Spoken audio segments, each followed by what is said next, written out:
On June 19, 2026, a scrutiny hearing at New Zealand's Parliament devolved into a rowdy spat. Green Party co-leaders accused Conservation Minister Tama Potaka of lying to the committee, while cries of hypocrite came from the benches. At one point, a Labour MP simply raised a finger to her lips and told the minister to shush. This technical image from the Department of Conservation shows the core of the minister's defense. Potaka argued the government only intends to sell off bits and bobs of land with low conservation value, pointing to small, isolated plots like this West Coast gravel reserve. But this forest and bird map reveals the law's true reach.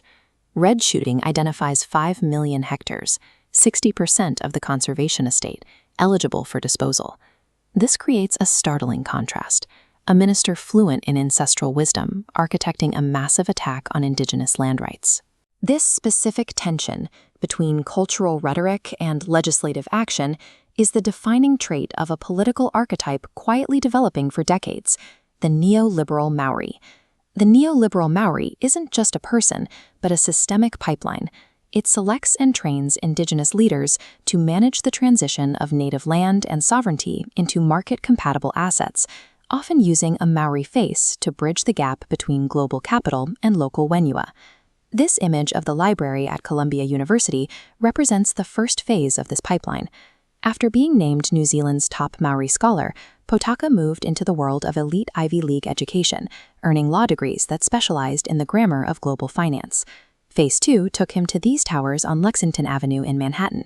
By working at a Wall Street law firm, he became fluent in the mechanics of large-scale asset accumulation and international corporate governance. He then brought that Wall Street logic back to New Zealand, managing multi-billion-dollar commercial portfolios for iwi groups and the superannuation fund, before finally stepping into the beehive as a minister.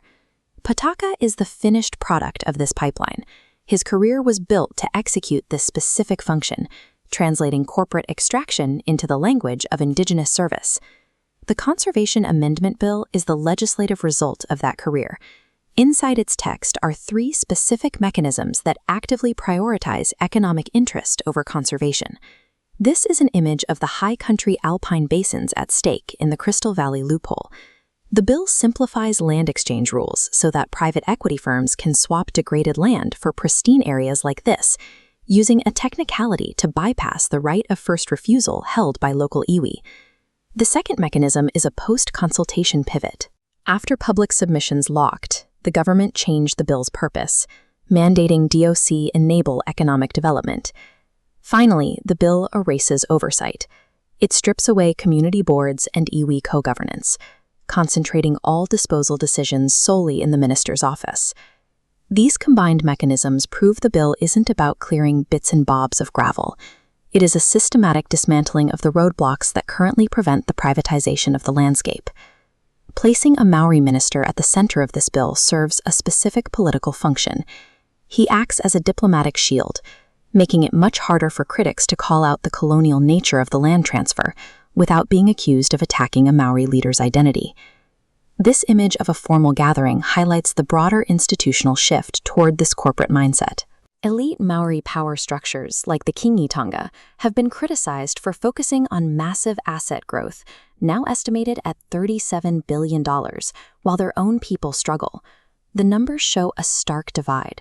While these corporate iwi entities grow their portfolios, 70,000 tamariki Māori continue to live in poverty. Indigenous identity is being used as a brand to protect a system of corporate extraction that provides very little direct benefit to everyday whānau. The whenua does not recognize the cultural rhetoric used to justify its sale. It doesn't matter if the person signing the transfer is fluent in te reo or wears a kahu. The physical result for the land is exactly the same. To protect the land, we have to look past the political performance. Meaningful rangatiratanga isn't found in a minister's speech. It is found in the fine print of the law itself.